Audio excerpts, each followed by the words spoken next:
Hello! Today we are going to learn about comparing two populations or groups. I'm filling in for Miss Stat, and my name is Miss Chai. And I'm Miss Lippy. When comparing two groups, we either use proportions or means. When using proportions, you use the proportion of success from each group. When using means, you use the average of the data given. Let's talk about proportions first. When comparing two groups, is it essential to check the conditions before you begin your test? The first condition to check is if it's a random test. Is it stated in the problem that it's random? Make sure there's no bias in the sampling. The next condition to check is if it's a normal distribution. To check for normality, check that the product of the sample size times the p-hat is greater than 10, and that the product of the sample size times 1 minus p-hat is greater than 10. So this must be done for both samples to ensure normality. The last condition to check is independence. If the subjects do not influence each other, there is independence. There needs to be independence between each group and within all the subjects in the group. Also, when sampling without replacement, check if the sample size is less than 10% of the population. Once we check the conditions, we can now do our significance test. Yay! Make a null hypothesis that states that there is no difference between the group 1 and group 2, or in different terms, that group 1 is the same as group 2. So based on the problem, the alternate hypothesis will either be proportion 1 is greater than, less than, or equal to proportion, or not equal to proportion 2. So you must define what these parameters mean. It is important to remember to write your hypothesis with parameters, not statistics. Then you pick your significance level. Alpha can be 0.01, 0.05, or 0.1. Then we do the test. To find the test statistic, use the formula of the p-hat 1 minus p-hat 2 minus p1 minus p2, or 0, over the square root of p-hat 1 minus times 1 minus p-hat 1 over n1 plus p-hat 2 times 1 minus p-hat 2 over n2. Thank you, Miss Chai.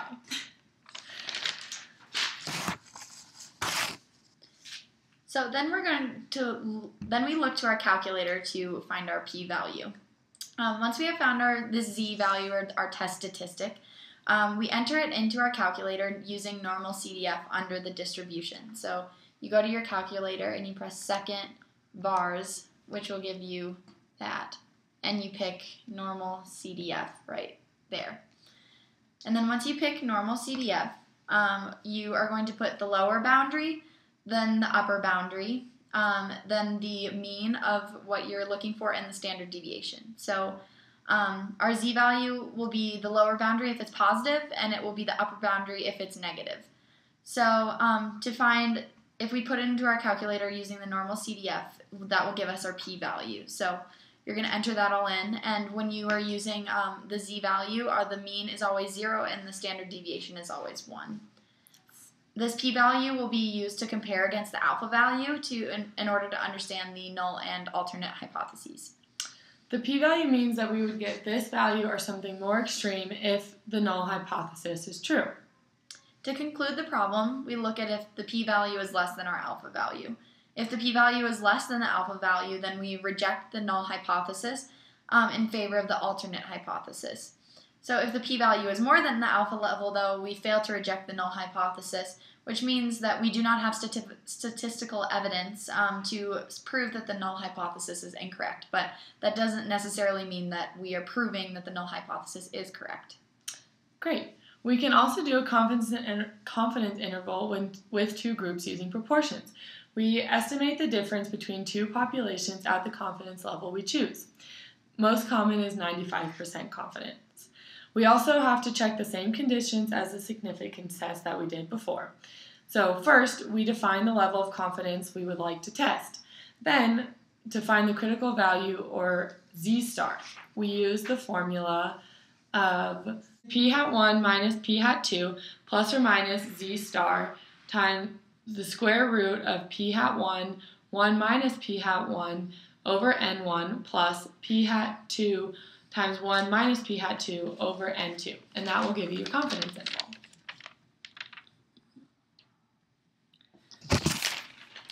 So we use that formula and we find the interval and make a statement. So if we're using a 95% confidence interval, for example, we find that the interval is between 0.223 and 0.297. Our statement would be, we are 95% confident that the true proportion of what we are testing falls between 0.223 and 0.297. Great.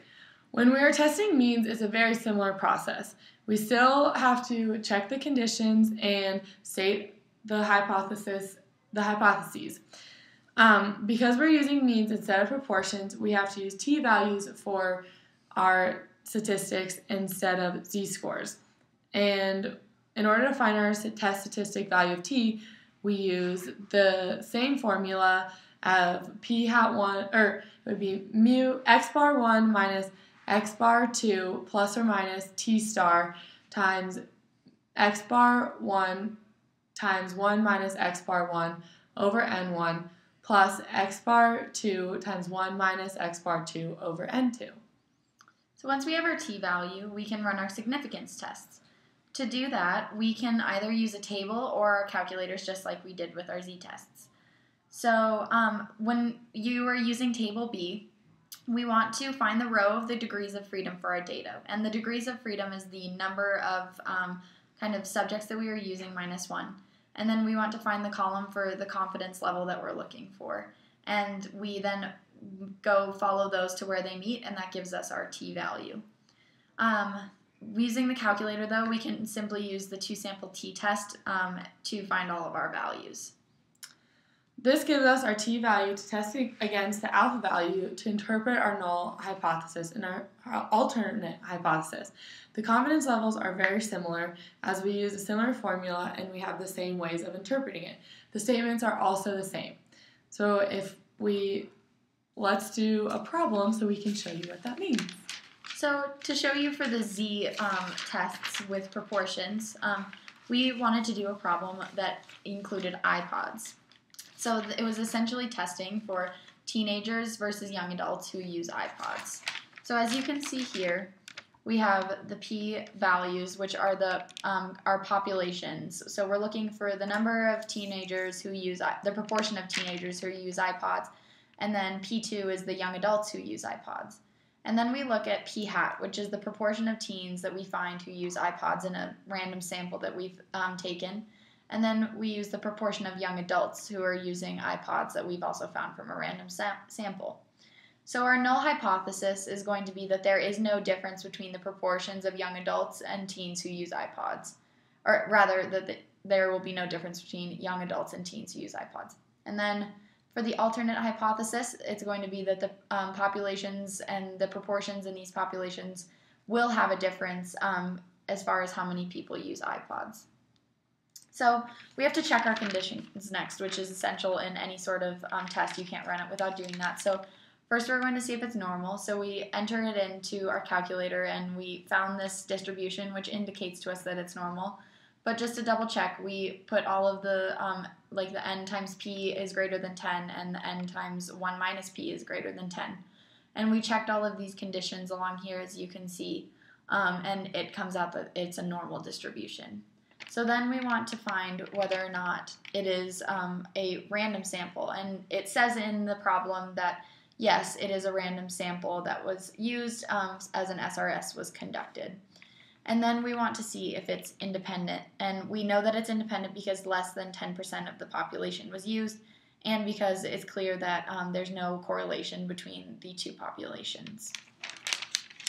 And then from there, we go into actually testing our significance levels and going and doing our tests. So like we said, this is the formula for the test statistic that we're going to find. So using all of our data, we find that 0.79, which is the p-hat 1 value, and then 0.67, which is the p-hat 2 value, equals this together. And then because we know that p1 minus p2 equals 0, that's the 0 there. And then we also enter in all of this data based on all the information we have, as we have 800 subjects and 400 subjects for the others, and these are all of the other pieces of data that we've pointed out. So once we enter all of those in, we find that z equals 4.525. Then from there, we turn to our calculator, as we stated, and we look at the normal CDF. And since this is a positive number, the Z number that we found is going to be the lower boundary. So we do 4.525, and then is our lower boundary. And then we pick a random number that seems to be larger and would be a sufficient upward bound. So we use 10 here. And then the mean is always 0 when you're testing for Z values, and the standard deviation is always 1. Once we enter that in, we get our p-value, which is 0.00000603. And then we use it against our alpha value, which in this case was going to be 0.05. And it's clear that the p-value is less than our alpha value. So we reject the null hypothesis that there is no difference between the proportion of teens and the proportion of young adults who use iPods.